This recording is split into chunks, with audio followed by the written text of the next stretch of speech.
Todo el mundo conoce la parábola del hijo pródigo, ¿a que sí?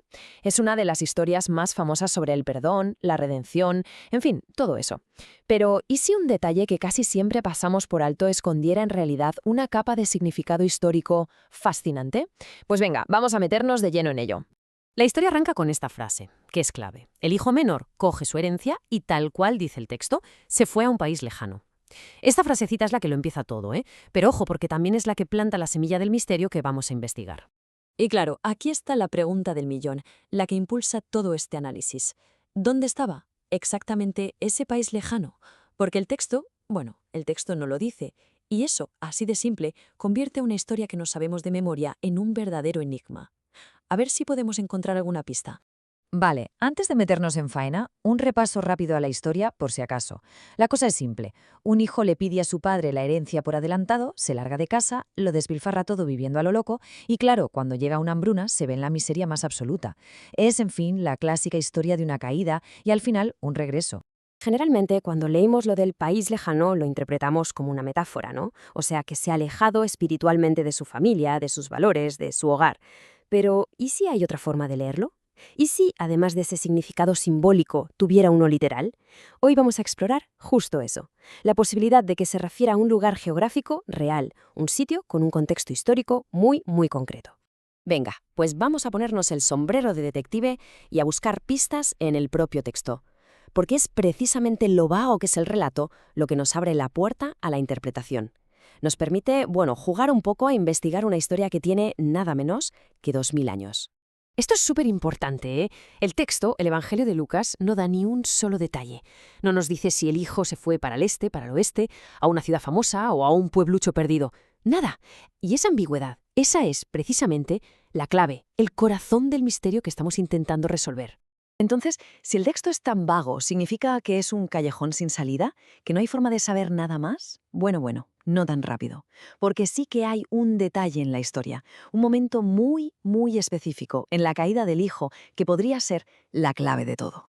Venga, vamos a por esa pista, que es la fundamental. Y es curioso, porque no la encontramos ni en el viaje de ida, ni en la época de fiestas y lujos, no. La pista está escondida en el momento más bajo del protagonista, cuando ya no le queda nada y tiene que aceptar un trabajo para simplemente sobrevivir. Y ahí está. Ese es el detalle. Desesperado, muerto de hambre, el hijo pródigo acaba aceptando un trabajo cuidando cerdos. A ver, para nosotros hoy en día pues puede sonar a un trabajo humilde, un poco sucio y poco más. Pero cuidado, porque para la gente que escuchó esta parábola por primera vez, esto era algo potentísimo. Y aquí está el porqué. Para el judaísmo de aquella época, las leyes sobre qué comer y qué era puro o impuro no eran tonterías, ¿eh? Eran el centro de su identidad cultural y religiosa.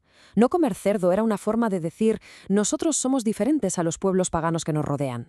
Así que el hecho de que un joven judío acabe trabajando precisamente con cerdos, es mucho más que una desgracia económica. Es una forma de decir que ha caído bajísimo, que ha abandonado la esencia misma de su identidad, de su pueblo. O sea que, atando cabos, este detalle de los cerdos nos dice algo casi con total seguridad. El hijo no podía estar en una región judía, tenía que estar en lo que se llamaba territorio gentil. Es decir, una tierra no judía, un lugar donde criar cerdos era un negocio de lo más normal y aceptable. La conclusión es bastante clara, ¿no? Vale, si estaba en territorio no judío, ¿dónde podría ser? Pues aquí es donde la investigación se pone de verdad interesante y nos lleva a una hipótesis fascinante. Pensemos en la gente de la época. Para ellos había un país lejano por excelencia, el centro del mundo pagano, el poder que lo dominaba absolutamente todo, y ese lugar era, claro, Roma. Y aquí es donde de repente todo encaja. Miremos la tabla. El país lejano de la parábola, pues representa el mundo gentil, con Roma como su gran capital simbólica. El trabajo con los cerdos, como ya hemos visto, es el símbolo de la ruptura total con la ley judía. Y el poder dominante que lo controlaba todo, pues obviamente era el Imperio Romano. Las piezas encajan de una manera que es muy, muy potente.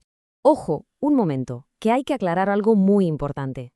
Con esto no estamos diciendo que el autor del Evangelio, Lucas, estuviera pensando literalmente en Roma mientras escribía.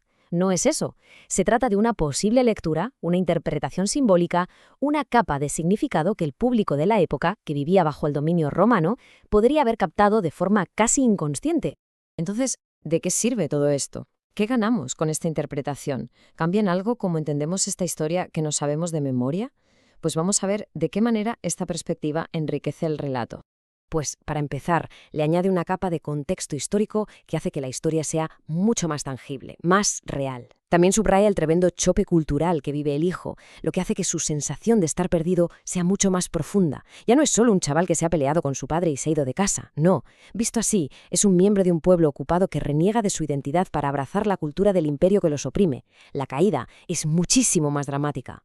Y con todo esto sobre la mesa, llegamos a la pregunta final. Si pensamos en Roma como el telón de fondo simbólico de este viaje, ¿estamos realmente añadiendo una capa de profundidad que enriquece la parábola? ¿O quizá estamos forzando un poco la interpretación, llevando el contexto demasiado lejos? Pues la respuesta, como suele pasar con estas cosas, queda abierta a la reflexión de cada uno.